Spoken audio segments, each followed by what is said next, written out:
Seja muito bem-vindo ao Tem Conversa, o seu espaço semanal de entrevista, de bate-papo em Curitiba, sempre com gente que tem muito conteúdo.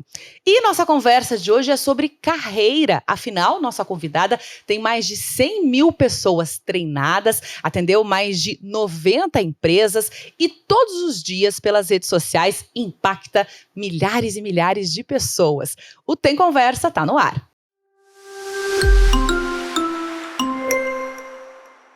No programa de hoje eu tenho a honra de receber Paula Boarin, ela que é formada em marketing, mestre em administração, master internacional em direção de recursos humanos e organizações também e mentora de carreira, você que impacta tanta gente, como eu já disse, diretamente com treinamentos, também nas redes sociais, milhares de pessoas. Afinal, pelas redes sociais você acumula aí quase 1 milhão de seguidores, né, Paula? Quase. Um pouquinho, a gente chega lá. Que legal. Paula, eu tenho a honra, de fato, de contar com você aqui, porque eu te acompanho nas redes sociais há alguns anos, há algum tempo já, eu já te acompanho. Quando eu descobri que você viveu a vida toda, praticamente, em Curitiba, eu falei, poxa vida, ela tem que ser entrevistada no Tem Conversa, e você não está morando hoje no Brasil, mas está por aqui, eu consegui encontrar na agenda a possibilidade de te entrevistar, então, muito obrigada, seja muito bem-vinda e obrigada por aceitar meu convite. Eu que agradeço, eu que cresci ouvindo Yara, né, nas rádios, vendo na TV, e que legal estar aqui. Falei para você que sou ouvinte do seu podcast desde o episódio número 1. Falou mesmo. Eu amei todas as personalidades que você escolheu e é muito legal a gente ter uma valorização do que é daqui, né? Eu realmente aprecio muito isso. Obrigada pela oportunidade. Obrigada a você por estar aqui, porque de fato o teu conteúdo eu já consumo faz tempo e eu acho que ele é muito positivo, especialmente no momento em que a gente vê influenciadores que às vezes não são tão positivos. E eu digo positivo no seguinte sentido, você impacta de fato, você faz com que a gente pense, eu tô falando por mim, de formas diferentes. Poxa, talvez eu esteja errando aqui na minha carreira, talvez eu não tenha percebido que esse ponto está muito falho ainda na minha vivência. Eu acho que é isso que você proporciona para as pessoas também, né? O que você recebe de feedback que mais te encanta das pessoas que você atende, das pessoas que te seguem? Olha, ontem foi um dia muito especial, porque até trouxe para você, foi o lançamento presencial em Curitiba do meu novo livro, o Livro Secreto da Carreira. E, Yara, assim, eu recebo feedbacks do tipo, eu consegui uma promoção, quando eu fui demitida por ter teu conteúdo, eu consegui agir de uma forma diferente, consegui ter conversas mais positivas com o meu gestor, e às vezes até recebo coisas assim que eu fico até constrangida de ouvir, do tipo, Paula, você mudou a minha vida. Eu fico um pouco constrangida porque eu acho que esse poder de mudar a vida de alguém não tá na minha mão, na verdade, né? A gente pode ter o melhor conteúdo, a melhor orientação, mas o mérito é sempre de quem faz aquilo ali acontecer. Então, eu agradeço, eu fico feliz, mas eu falo, olha, o mérito é todo teu, porque você fez algo bom com aquilo. Então, são feedbacks muito legais. Claro que, eventualmente, tá, Yara, sendo bem sincera, vem um hatezinho, vem uma coisinha negativa, porque eu acho que a gente acaba mexendo, às vezes, num vespeiro, né? Falar das relações de trabalho nem sempre é tão fácil assim, ainda mais na proposta que eu tenho, que é às vezes falar de alguns jogos corporativos, de algumas dinâmicas que são mais ocultas. Então, eventualmente, a gente tem também um dissabor na rede social.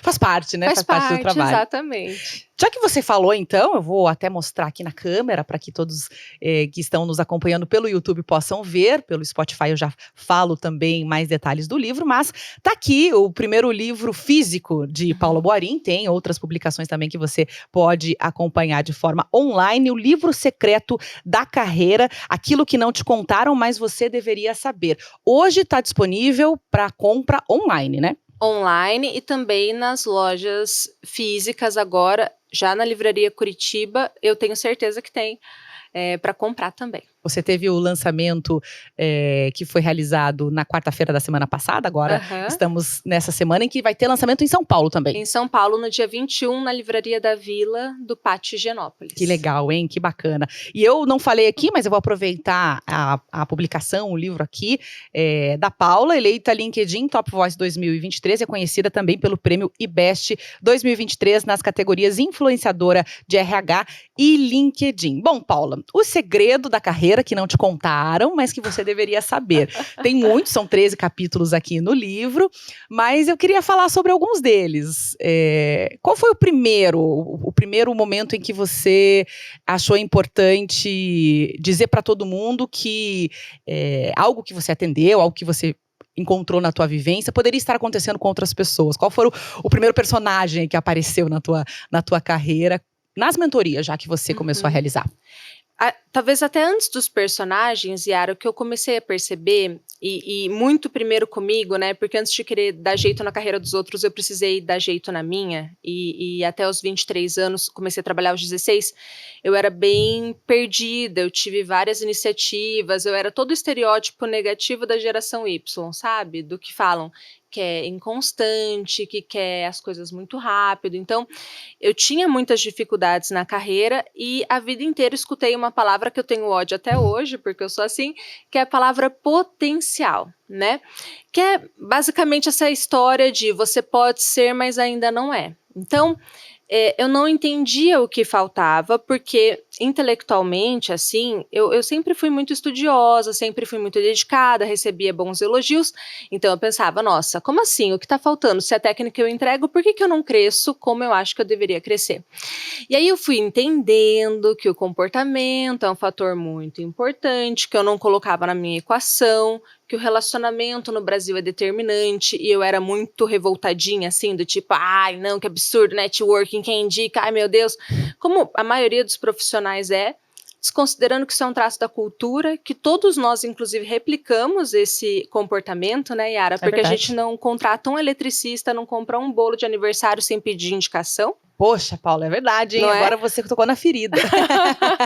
E quando alguém te indica, né, Yara, a gente empresta a confiança que tem da pessoa indicada, da pessoa que indica para a pessoa indicada, e a maioria das pessoas não faz uma investigação profunda para saber se aquele profissional é o melhor profissional daquela categoria.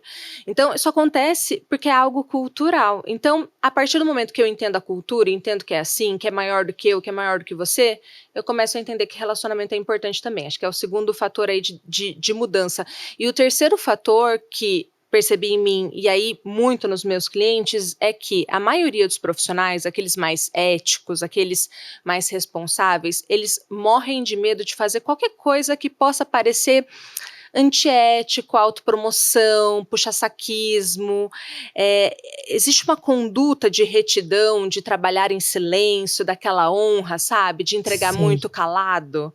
Aquela frase do tipo, trabalhe em silêncio e deixe que o trabalho vai falar por você. Esqueça isso daí é um grande erro, não sei quem falou isso, porque no Brasil não funciona assim. Se você trabalhar em silêncio e não der visibilidade para aquilo que você faz, você acaba sendo carregador de piano, um primeiro personagem corporativo, aquela pessoa que entrega muito, que faz muito, que é maravilhosa, que é tudo de bom, mas nunca é promovida. Que interessante, eu já vi tanta gente falar isso.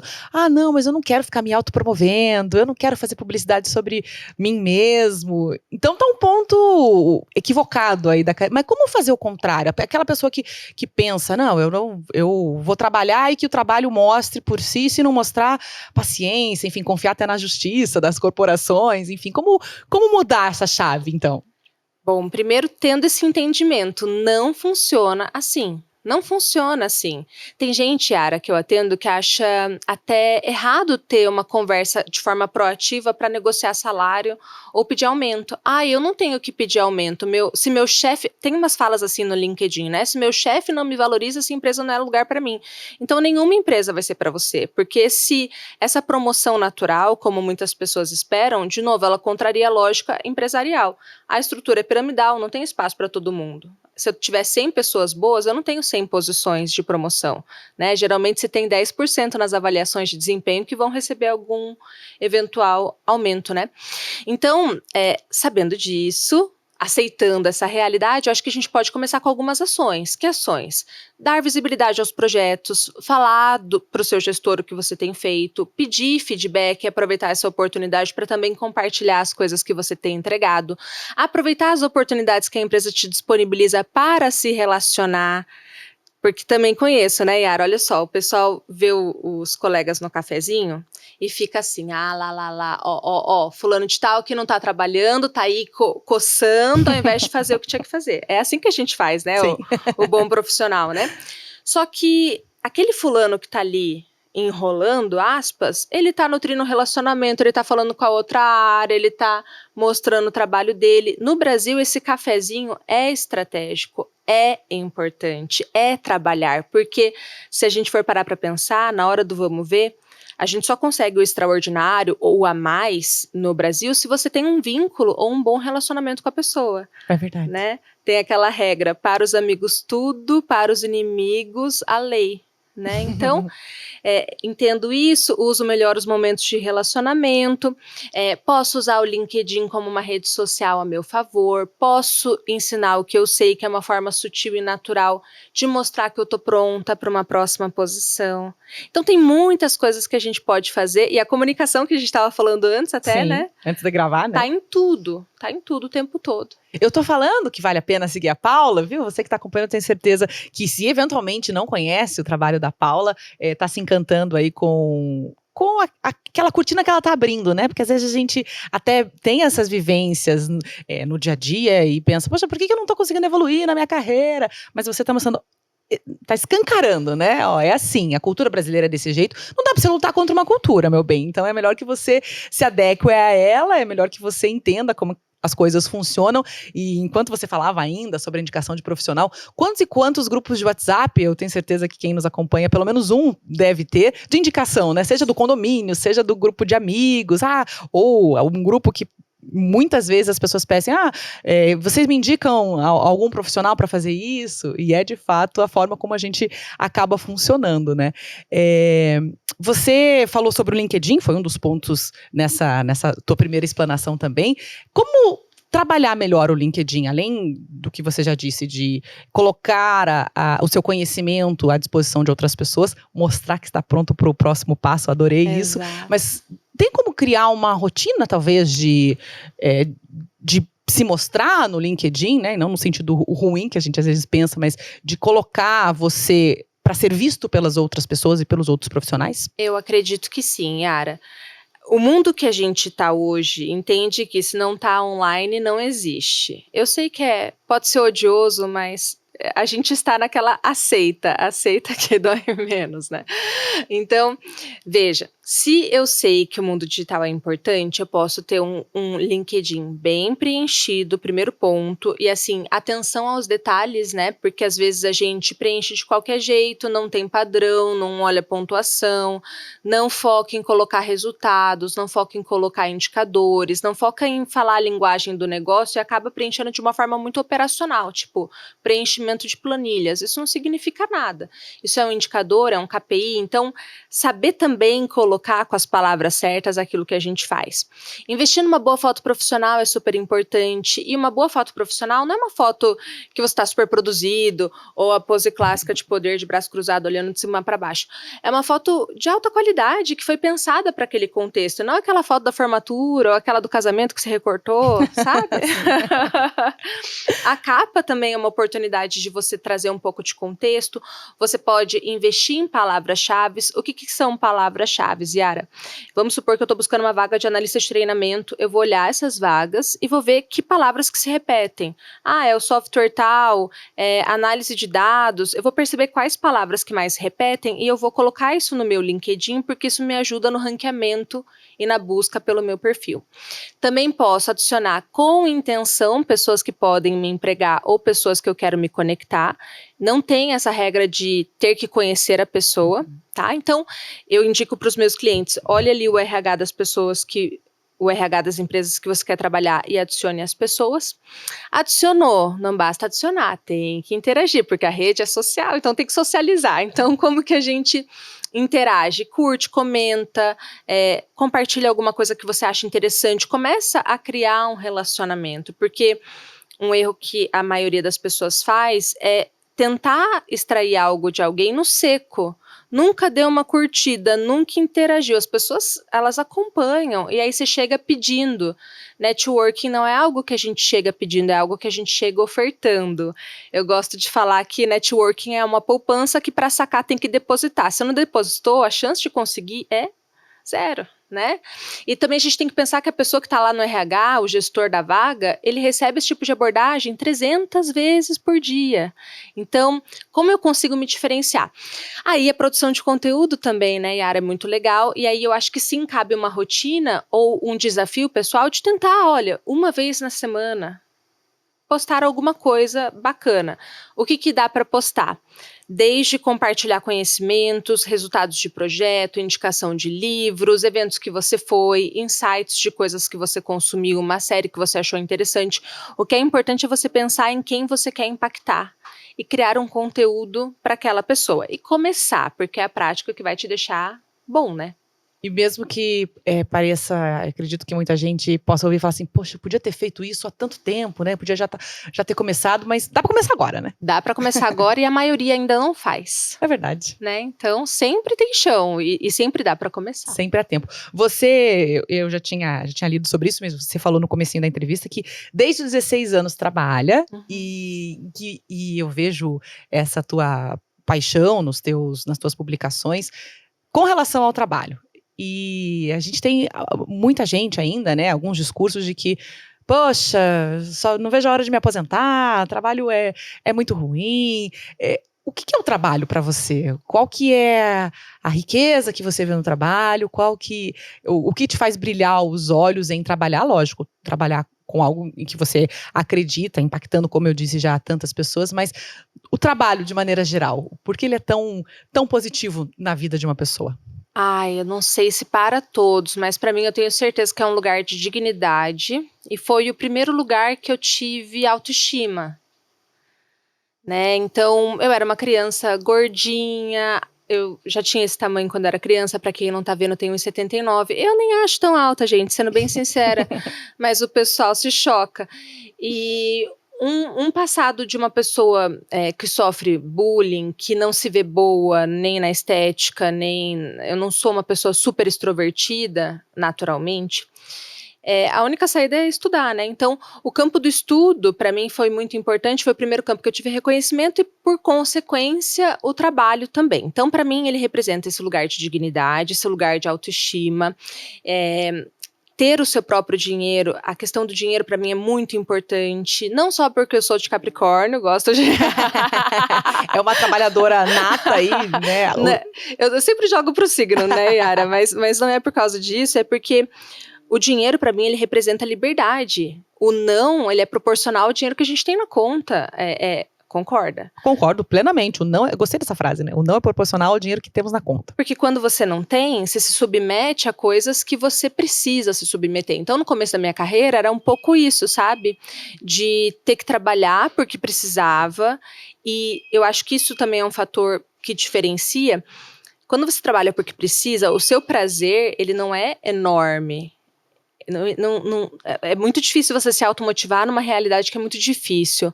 Chega uma fase da tua carreira, que é a fase que eu estou hoje, que não é só o dinheiro, porque isso já foi, de certa forma, resolvido em partes.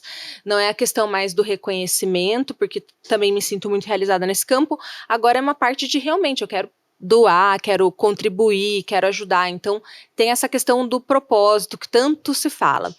Mas eu entendo que esse lugar que eu tô hoje é um lugar de muito privilégio, e eu já me questionei muitas vezes sobre isso que você me perguntou, sobre o que significa trabalho, porque algumas pessoas têm paixão por trabalhar e algumas pessoas não. E eu acho que tem muito disso, né? Quando você pode escolher o seu trabalho, quando você tem condição de competir nesse mercado que a gente tem, que também tem isso. Isso é uma posição de muito privilégio. A maioria das pessoas não tem essa sorte, esse acesso, trabalha num subemprego, com um salário baixo, e a motivação ela é difícil de ser encontrada quando a gente está lutando para sobreviver. Perfeito. Né? Então, é uma sorte, eu acho. Não é todo mundo que consegue, talvez. E eu já vi também, né, muita fala sobre sorte, como a sorte é importante, né, de você ter a oportunidade, mas estar pronta também, né, para agir quando a oportunidade aparecer. E tem muita gente que não está o que me parece é que você esteve pronta nas oportunidades que te apareceram. E como que começou essa tua carreira de mentora? Em que momento que você decidiu? Em que momento que você viu, não é possível fazer isso e eu posso colaborar muito com a vida das pessoas se eu for por esse caminho? Então, como você bem falou, eu comecei formalmente aos 16 anos, mas já tinha tido outros trabalhos, vendia Avon, vendia bijuteria, essas coisinhas todas. E aí, 16 anos, comecei a estagiar, outros trabalhos, e até os 23 anos eu tinha feito várias iniciativas já. Tinha me formado maquiadora profissional, achei que ia atender, atendi meu primeiro cliente, quando atendi falei, meu Deus, isso não é para mim. Tinha empreendido com o patchwork, deu certo um tempo, depois não. Tinha comprado coisa na 25 de março para vender, deu certo, depois não. Tinha trabalhado já na Raizen, que é uma grande empresa, aos 19 anos, trabalhado numa empresa aqui do Paraná. Enfim, tinha uma série de experiências, tudo picotado, não tinha lé com cré, e eu tinha feito, minha primeira faculdade foi Artes Visuais na Federal do Paraná, não concluí, porque na época o estágio era duzentão, o dia inteiro, eu falei, tá maluco, meu, preciso ganhar dinheiro, não podia só viver, apesar de achar o curso incrível, eu também não achava que eu tinha um grande talento, é preciso dizer, porque eu acho que um artista, uma pessoa que trabalha com isso e que tem talento, não era o meu caso, vai ganhar dinheiro. Então, na época, acho que foi o que eu precisava para entender que não era para mim. Tinha mudado de área, enfim, Yara, não tinha conexão nenhuma, e era aquele currículo Frankenstein, assim, que o mercado olha e fala, meu, guria, você tá louca? Não tem condição de te contratar. Não tem uma coerência, Não assim. tem coerência, não tinha coerência nenhuma. E aí, o que eu vi? Vi aquilo ali e falei, cara, tem coisa errada. Eu lembro que eu tinha um gestor muito difícil na época, Yara, e eu com a prepotência que só os ignorantes têm, né, da juventude, amo, loucona, falei assim, gente, esse cara não sabe liderar. Eu pensando comigo, né, esse cara não sabe liderar, vou fazer um MBA. Na época era em coaching executivo, bem assim, né? Sabe, o peitinho estufando. É a ignorância, né? A prepotência que só a ignorância tem. Mais uma frase que eu vou guardar, porque eu adorei. Mas não é verdade? Verdade. Quando a gente é jovem, a gente tem essa ignorância, essa confiança que vem da nossa ignorância, né? E aí eu fui lá, gente, eu vou fazer um MBA e tal. Fui fazer um MBA em coaching executivo. E aí eu me apaixonei e falei, nossa, isso era 2012. Falei, nossa, isso daqui, gente, tal. Na segunda aula pedi demissão, porque eu podia. Já conhecia tu, você podia, tinha condição também. Esse é o ponto, eu tinha uma mãe para bancar minha casa, né, porque senão eu não podia fazer essas loucuras todas. Mas aí eu comecei a estudar, e o coaching, que hoje infelizmente é muito mal falado, naquela época foi muito importante para mim, porque ele traz um senso de autorresponsabilidade. Então, assim, o outro não vai mudar, o mundo não vai mudar, é isso. O que você vai fazer com o que você tem hoje? Então, foi muito importante, foi por meio do coaching que eu comecei um processo de terapia, que faço até hoje, indico para todo mundo fazer, trouxe grandes ganhos na minha vida e comecei a estudar. Fiz vários cursos, e aí com 24 anos, eu já tinha me alinhado, estava numa empresa na área de marketing e aí queria ir pro RH. Entendi que era a minha vocação e tal coisa. Convenci meu chefe, porque ele era uma empresa pequena, eu tinha ali o poder de argumentação, comecei a pegar atividades do RH, queria fazer a transição. Ele falou, você pode até pegar o RH, mas eu não vou te dar um centavo a mais, então tudo que você for fazer vai ser de graça. Eu falei, beleza, final do dia eu atendia, tal e tal. Abri meu MEI aos 24 anos e comecei a criar essa experiência fora, porque eu queria fazer uma transição para RH. Então, foi assim, descobri o coaching me transformou, eu achei incrível, queria ir para o RH, achei que podia ser uma forma de empreender e criar uma experiência que eu não tinha. E aí eu pensei, gente, se eu fui tão perdidona na nave e eu tô conseguindo me encontrar agora, eu acho que eu consigo ajudar outras pessoas. E na época eu queria atender jovens, bem jovenzinhos, 17, 18 anos. E aí eu vi que eu atendia pessoas de 20, 30, sempre atendi gente muito mais velha do que eu. E as coisas foram indo, sabe, Yara? Uma vez que eu acertei o caminho, que eu entendi as coisas, que eu já estava amparada pela terapia, aí tudo avançou muito rápido, né? Muito rápido, né? Porque você já era muito jovem, 22, 23, 24. É bastante jovem, você ainda é jovem, 32 anos, né? Bem jovem. Obrigada. E sim, e que bom que fez essa carreira e que bom Sim. que tá impactando tanta gente com algo que te faz brilhar os olhos e que você estudou e continua estudando para bem fazer, né? Para com competência poder agir, poder trabalhar. Como é que você vê? Você falou que você é da geração Y, né? Que gosta e tem essa vontade de que as coisas aconteçam rápido, de que você suba na carreira de uma forma mais rápida mesmo, mais eficaz, às vezes é colocada por muita gente. Mas como é que você compara essa geração Y até, ou uma geração até um pouco mais velha, com a nova geração, com a geração Z? O que você vê de diferenças? Olha, É diferente, né? sempre é diferente, Yara, Verdade. porque quando a gente fala de geração, a gente está, obviamente, generalizando. Tem diferença você ser geração Z com um acesso e Z com outro. Isso a gente sabe. Mas, generalizando, o que eu percebo é que esses jovens, eles toleram menos algumas coisas que a gente estava muito acostumado a tolerar. Vou te dar um exemplo bem prático. Assédio moral é uma coisa que a vida inteira trabalhamos com isso, né? A gente acabou presenciando ou vivenciando. E vivenciando até num lugar de normal, tipo o assédio em relação ao machismo, rindo para não constranger, né? Lidando com o grito, com a pressão de uma forma muito natural, como se fosse parte, né? Saindo às 18 horas e o chefe falando, tá desmotivada? E você entendendo, ai, que legal, eu tô num ambiente. Então, a gente tinha uma visão que tolerava muito alguns comportamentos. E eu vejo que essa geração, principal diferença que eu vejo é que eles não toleram algumas coisas, principalmente aqueles que têm mais acesso. E aí a gente vê no LinkedIn alguns posts, e isso é um comportamento muito diferente no LinkedIn e no TikTok, deles relatando tudo que eles passaram na empresa. Eu fui contratado pela empresa tal, meu gestor de nome tal, da empresa tal, fez isso, eu denunciei no compliance, ninguém me respondeu, papapá. Isso é algo que a gente talvez nunca faria, porque a gente sabe que tudo que faz tem consequências e muitos de nós ainda têm uma desconfiança dos sistemas de compliance, se realmente aquilo vai ser levado a sério ou não, né? A gente sabe que isso pode ter um impacto na carreira. E eles vão para cima, eles expõem, eles dão nome aos bois. Isso para mim é tão, ao mesmo tempo, chocante e incrível, porque eu acho que eles estão mexendo com algo que a empresa tem de muito valioso, que é a marca, e a chance que tem disso gerar uma evolução rápida, na minha visão, é bastante grande. Então eu sou grata a esses jovens por botarem a boca no trombone, porque é algo que eu não faria, talvez você não faria. Provavelmente não. Né? E eu não espero que um pai de família e uma mãe de família com 2 filhos se coloque nessa posição de risco, que eu acho que só uma pessoa que tem 20 anos pode fazer. Sabe? Então, eu vejo que eles têm uma tolerância menor para alguns comportamentos, eu vejo que eles têm uma necessidade de encontrar um ambiente que tem essa questão da saúde mental, né? Se fala muito da questão da saúde mental, essas discussões do tóxico, de ter um lugar de trabalho que permita o remoto, né? Também, que tenha uma liberdade um pouco maior. Então, alguns anseios da geração passada e principalmente esse comportamento de talvez menor tolerância. E aí vem aqueles adjetivos, geração mimimi, floquinho de neve, tá. Pessoal, sério mesmo. Falando bem sério agora, Yara, isso é uma informação importante. Não adianta a gente reclamar da geração que chegou agora. Se você é um profissional mais velho que fica fazendo isso na rede social, você está botando um tiro no teu pé, porque você está mostrando para a tua empresa que você é inflexível e não sabe lidar com o diferente, não sabe lidar com o novo. Não tem como brecar, o futuro é isso, os novos profissionais têm 19, 20 anos, e aí vamos ficar, meu Deus, mimimi. É um comportamento diferente. E o que me intriga também, Yara, é que geralmente são pessoas que têm filhos dessa idade.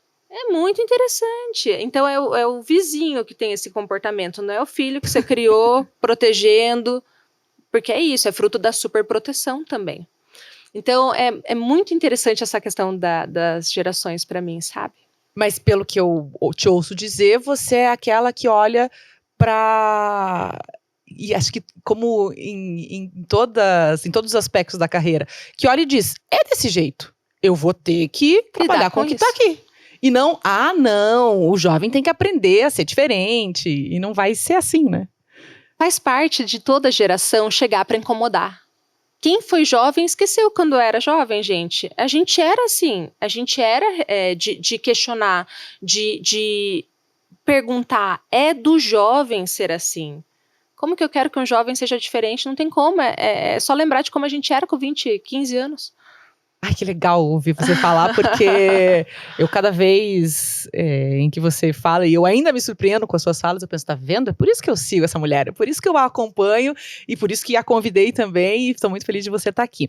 E agora, falando sobre o futuro, né, não é jogar cartas aqui como é que vai ser o futuro? Não dá pra gente prever, mas a gente ainda está falando, né? Tem falado com muita constância sobre a inteligência artificial, sobre a substituição do ser humano. Não é algo novo, porque há 10 anos falava sobre isso, há 20 anos falava sobre isso, agora a gente está falando também só com novas tecnologias. Mas como que você vê essa integração humana com a inteligência artificial e essas possibilidades de trabalho também?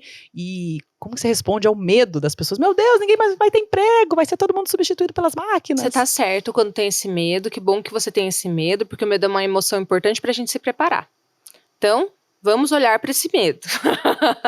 Vamos por blocos, porque tua pergunta é bem interessante. Primeiro, em relação às novas tecnologias. Yara, a gente não fica obsoleto da noite pro dia.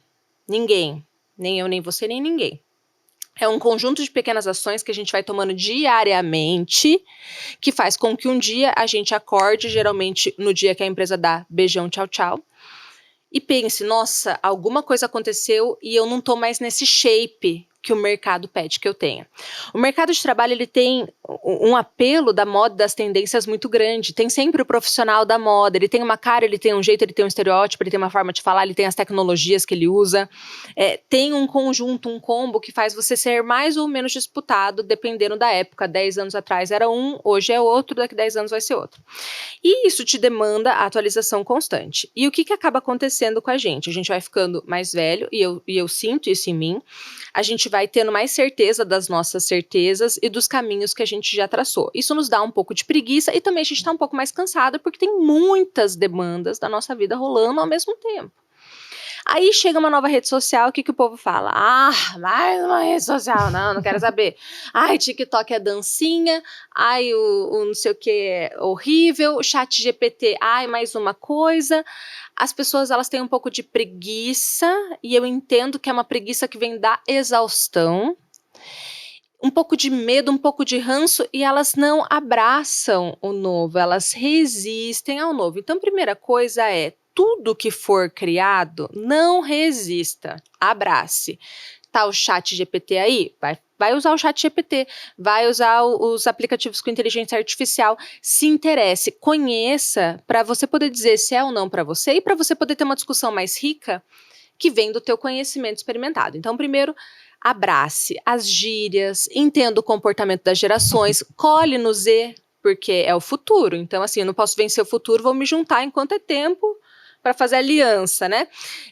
Se junte, porque até a linguagem envelhece, né? Muito, comunicação, ela tá mudando a todo momento, né? E quando a gente começa a não entender mais as gírias, já é um ponto aí pra gente se... Ai, é tão triste, eu já me vi várias vezes nesse lugar de, meu Deus, eu não sei o que eles estão falando, mas ok, obrigada pela provocação, vamos lá, vamos se juntar às novas gerações. A gente tem que conseguir dialogar com Sim. quem veio antes e com quem virá depois, né? Primeiro ponto. E sobre futuro, Yara, eu acredito que o futuro não é de emprego, é de trabalho. É diferente.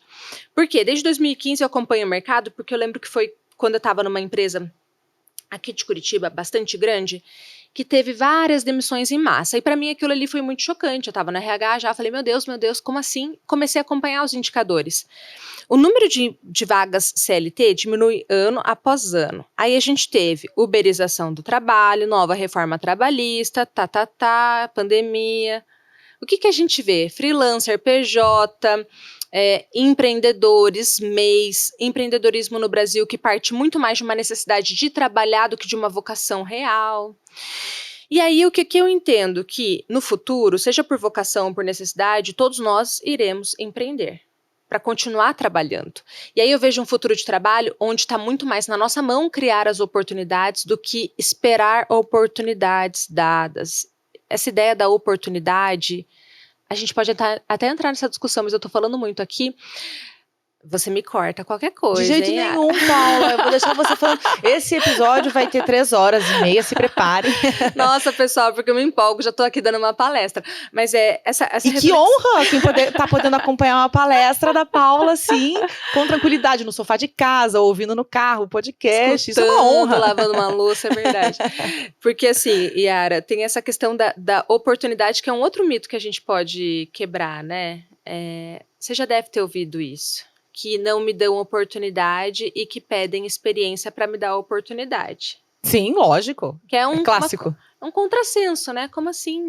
E aí a gente tem que entender que a oportunidade realmente não é dada. E, de novo, traz o comportamento para você ver que você age assim também.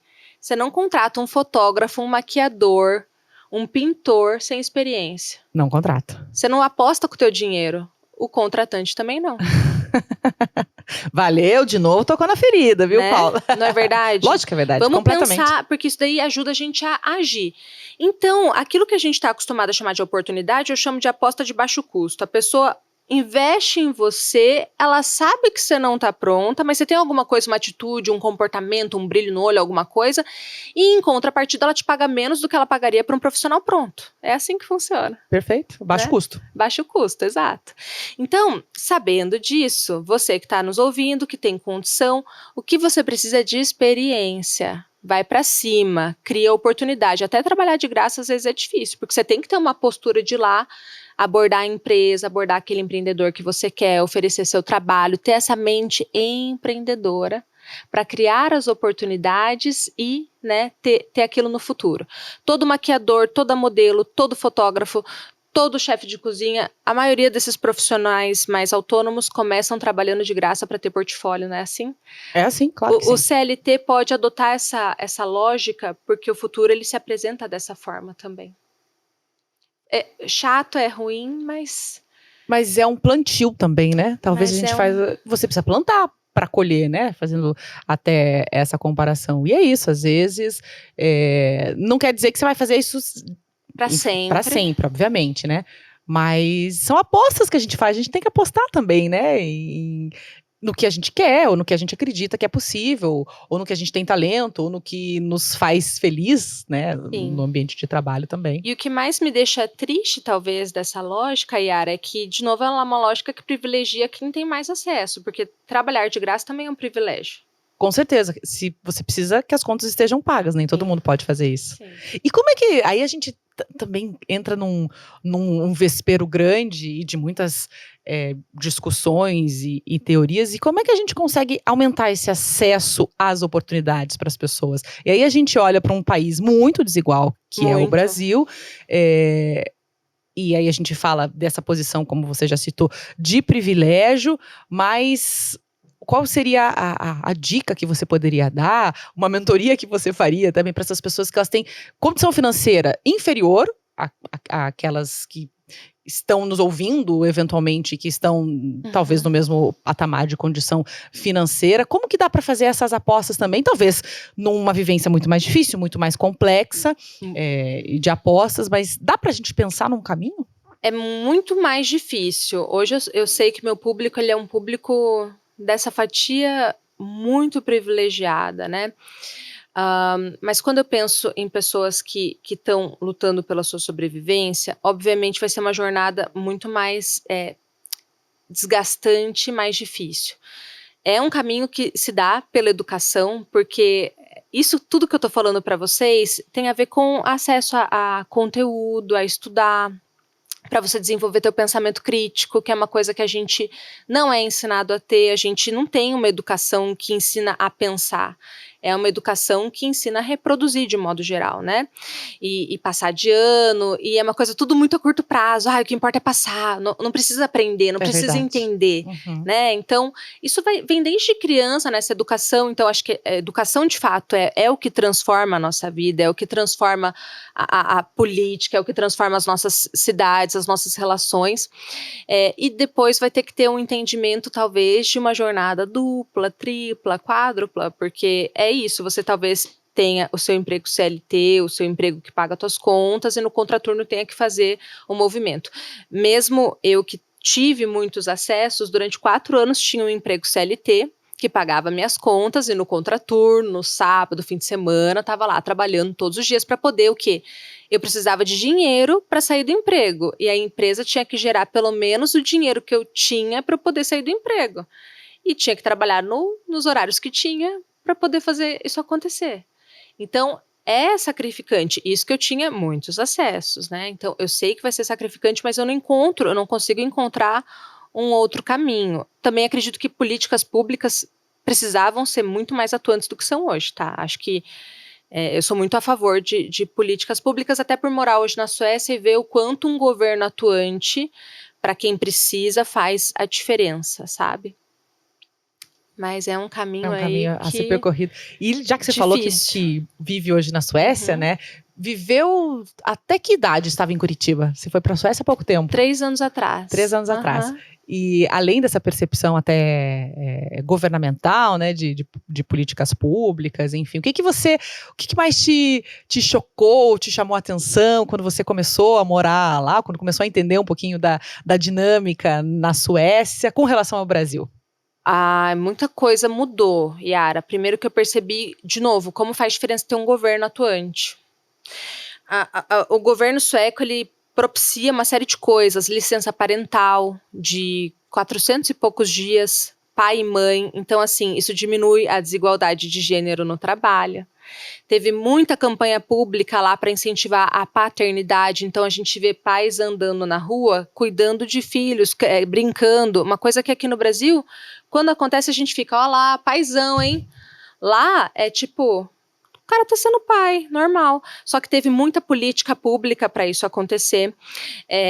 Uma segurança que é propiciada pela desigualdade social não ser existente, porque é isso que faz a gente ter essa insegurança aqui no Brasil. Então, a nossa sociedade é piramidal, lá ela é mais horizontal. Por quê? Não tem tanta diferença salarial entre um e outro. Então, o atendente lá do McDonald's vai ganhar suas 20 mil coroas, o que dá mais ou menos 10 mil reais, e o especializado vai ganhar os 60 mil coroas, 30 mil reais. Então, é uma diferença considerável, mas vamos pegar uma indústria brasileira que o piso começa com 1.800 e o vice-presidente está ganhando 100 mil reais. A diferença é gritante, é absurda. O abismo é muito grande. É enorme. Então, a estrutura de remunerar bem serviço, a manicure, a diarista, todo mundo é muito bem remunerado lá. Então você vê até uma valorização dessas profissões, que aqui a gente tem um olhar de, às vezes, quem trabalha com serviço será algo menor do que, por exemplo, médico, advogado, né? Tem esse negócio, né, aqui no Brasil.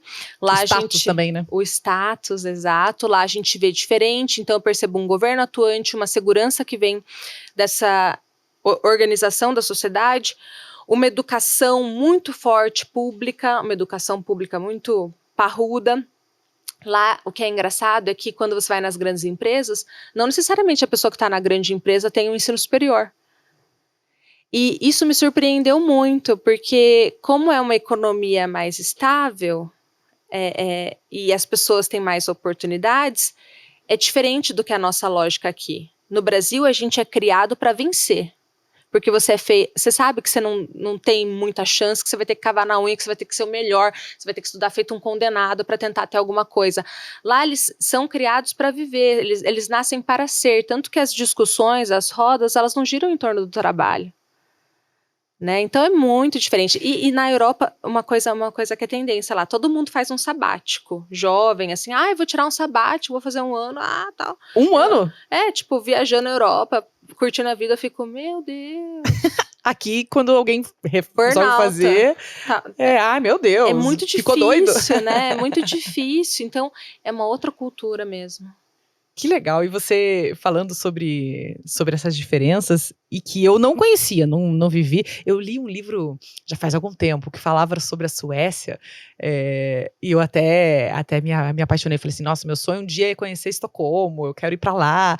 Não fui ainda, não conheço, e falava sobre essa pequena desigualdade. Tem uma desigualdade, mas ela não compara com o que a gente vive aqui no Brasil. Eu não vou lembrar o nome do livro, eu sou péssima para guardar os nomes dos livros, mas falava exatamente sobre isso. E que interessante esse olhar de quem vive lá, de quem estuda a carreira, assim, mas eu percebo que você não fala só sobre carreira, você não é um tema sobre...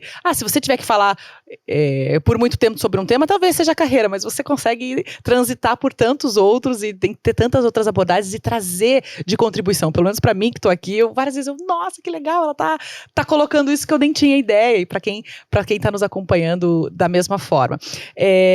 Você tem o livro, a gente já falou sobre o livro Secreto da Carreira, por Paula Boarin, aquilo que não te contaram, mas você deveria saber. E um dos destaques que eu dou, além do super conteúdo do livro, é pelo fato de ter sido escrito por uma mulher falando também sobre carreira. Não é tão comum a gente ver no Brasil, a gente tem muito mais autores homens. Como é que você olha para a tua carreira, para esse livro escrito por uma mulher e para essa tentativa também, foi mais um degrau alcançado de minimizar essa desigualdade homem-mulher? Me arrepiou. Porque assim, Yara, eu comecei muito jovem num mercado de profissionais muito mais velhos do que eu na época. Então, eu era uma pirralha que tinha um sonho e uma rede social, né? Era isso quando eu comecei. Foi isso, exatamente isso. Então, acho que teve essa questão da idade ser uma barreira por um bom tempo. A forma também como eu faço é um pouco diferente, hoje menos diferente, mas no começo muito diferente do que se fazia. E tem o fator ser mulher.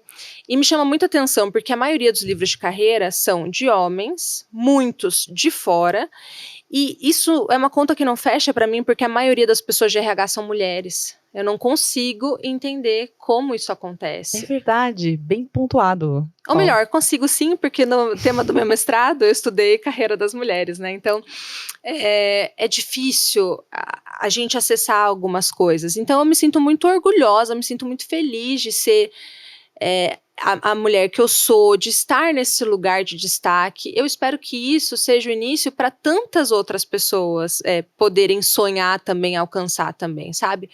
Porque é isso, né? Tem portas que só se abrem por dentro, né? Então eu quero que venha mais gente, que a gente consiga ter outras vozes. E também tem uma diferença de olhar. O olhar feminino, ele é, como você falou, ele é um olhar, na minha visão, mais geral, sistêmico. A gente tá falando da carreira, mas tá olhando o fogão aqui que tá ligado, né? A gente tem uma visão diferente, realmente. O homem, ele tem uma contribuição que deve ser dada também, que é complementar, mas geralmente são coisas bastante duras, se você perceber, né? São diretas, objetivas ali, com foco. Não tem curva, não tenho. É um texto diferente, é o que eu quero dizer. Sim. Né? Então, fico feliz, espero que as pessoas gostem, que seja útil, enfim. Você atende mais homens ou mulheres hoje nas suas mentorias? Depende, eu tenho um público maior feminino. Isso é uma coisa que eu não falo nas redes sociais, mas eu tenho a minha persona uma mulher. E historicamente, mais mulheres me buscaram para desenvolvimento. Eu já me questionei sobre isso. Eu acho que a gente pede mais ajuda do que homens, né, de modo geral. E 2, também a gente não está na posição que a gente gostaria de estar. Mulheres de maneira geral, né? Mulheres de maneira geral. Então, o homem, ele já está na posição que ele quer. Então, ele não precisa, muitas vezes, se mexer. Amo vocês, homens, mas é um fato da realidade, né? E quando a empresa contrata, porque hoje eu não atendo mais individualmente, só atendo empresas. Quando a empresa contrata a mentoria, a maioria absoluta são homens. E aí eu fico pensando, é porque o investimento da empresa é mais voltado a esses homens, ou é porque, de fato, por eles não terem talvez essa cultura, e eu tô falando de todos os clientes que eu já atendi, de fazer uma terapia, muitos têm um preconceito, ou nunca pensaram em pedir ajuda, muitos não compartilham seus problemas, talvez a empresa tenha que dar esse empurrão a mais. Talvez eu teria que fazer uma pesquisa para afirmar, mas já temos algumas percepções. Percepções. E atender homem, atender mulher é diferente? Assim, mesmo dentro das corporações, das empresas? Os pedidos ou os direcionamentos, o que você vê? A mulher, ela chega esgotada, né? Ela chega já... De tantas jornadas aí. Eu acho que ela chega esgotada, acho que a mulher, ela tem um problema crônico de autoestima, que eu compartilho também. A gente tem uma criação, de modo geral, que faz a gente ser mais subserviente, mais... tem muita dificuldade de desagradar. a mulher, ela é criada para ser a princesinha, né, do papai. Princesinha quietinha, caladinha, bonitinha. E a gente tem uma validação que passa pelo outro. Se o outro não me valida, é como se eu não existisse. Então a gente pode pensar no comportamento da balada, né? Tá na baladinha, quem foi lembra. Essa nova geração não tá indo na balada, então eles não sabem como é que era. É outra mudança, né? Engraçado, eles não vão em baladas. Mas lembra da UDS? Gente, eu encontrei meu marido na UDS, inclusive. Mentira! Abração pra galera que fez essa... Foi maravilhoso. Sensacional. Era incrível. Adorava. É tão triste que fechou, mas enfim. Quando a gente tá na balada, né, Yara? Você sutil aqui, ó, tá mexendo no cabelo, olha pro gatinho, ele não olha pra você, a mulher já fica, amiga, tô horrível, vamos embora, nossa, acabou. O cara, juro por Deus, ele pode ser o cara mais, assim, desprovido de beleza. Ele baixa em 33 gurias com a certeza que a próxima tá pra ele, tá dando mole, olha lá, ó, tá me querendo. Então, isso não se forma na vida adulta, isso se forma já na infância. O menino lá no complexo de Édipo vê que tá sobrando, ele começa a desenrolar a sua vida sem pedir permissão. Quem tem irmão homem sabe disso. Ele só avisa, eu estou indo, eu vou fazer, vou acontecer. E a gente pede ainda uma permissão, né? E isso tá no trabalho também. Eu preciso da permissão, eu preciso da aprovação, eu preciso que o outro goste de mim. Então, isso é atender mulher. E o homem, eu acho que ele vem muito duro, muitos compartilham coisas pela primeira vez comigo. E isso me deixa um pouco preocupada, inclusive homens. O Silêncio dos Homens é um documentário que todo mundo deveria assistir, vale muito a pena. Então eu vejo eles muito duros e quase sempre o desenvolvimento que eles demandam é emocional ou na comunicação, sabe? Porque tecnicamente ambos são muito competentes, mas talvez a mulher precise trabalhar mais a autoestima e o homem talvez um pouco mais dessa sutileza, das dinâmicas, das relações, enfim. Comunicação, então, né, é uma área a se desenvolver por parte dos homens em muitos aspectos que você vê, mas claro, por nossa parte também, por parte das mulheres. Tem algumas dicas preciosas que você daria aí para a comunicação? Eu, de novo, vou te dizer para você que nos acompanha, te seguir, acompanhar a Paula, eventualmente tiver a oportunidade, participar das mentorias dela também, né, trabalho mais específico. E, claro, comprar o livro, adquirir o livro. Você pode comprar pela Amazon, pode, aqui em Curitiba, nas livrarias Curitibas também você tem esse acesso. Mas quais algumas dicas principais que você daria aí para desenvolver a habilidade em se comunicar melhor? Tá, tem um capítulo do livro, e até é tema de um curso que eu dou, que é Conversas Nem Tão Difíceis. Primeira coisa que eu tenho para te dizer é: fale do que te incomoda. Os problemas, eles não vão se resolver se você não falar, porque a gente tem disso, né? Fulano faz tal coisa, me incomodou, vou ver até onde ele vai. Não é assim? Vou esperar. O que vai acontecer é que ele vai bem longe, te garanto, porque vai escalando o comportamento, ele não vai parar se você não falar. Ele não sabe o que tá te incomodando, afinal. Exato. É bem básico, né? Bem bobo. Eu tô falando só coisas bobinhas, mas se você parar pra pensar, é exatamente isso que a gente faz. Então, primeira coisa, fale do que incomoda. Segunda coisa, entenda que não há ninguém que tenha chegado no topo, seja esse topo qual for, dizendo sim pra tudo. Tá? Então, o não, ele faz parte, só que o não, ele não é um não infantil. Ai, não quero. Ai, não, porque fulano ganha mais do que eu e não faz. Não é esse não que você vai dar na empresa, é um não embasado em dados, em argumentos, um não que vem numa forma muito polida. Né? Então, o não, ele é muito importante também. Como um terceiro ponto, aprenda sobre comunicação não violenta, que ajuda muito a você ter recursos para conseguir se comunicar de uma melhor maneira. Assim. Tem passos, tem formas, isso vai te ajudar. Acho que são 3 dicas assim, básicas para começar. Preciosas e para desenvolver, né? Para começar, mas tocando em vários aspectos, em vários pontos preciosos e indispensáveis quando a gente quer ter o crescimento profissional. Sim, estamos falando sobre carreira, mas ter relacionamentos melhores, mais saudáveis, mais gostosos de viver. Afinal, a gente está se comunicando o tempo todo e saber falar com o seu marido, com a sua esposa, com os seus filhos, com essa nova geração, com os seus pais, com a geração antiga também é importante. Ah, meu pai não me entende de jeito nenhum. Pera, você também está tentando entender ele de alguma maneira?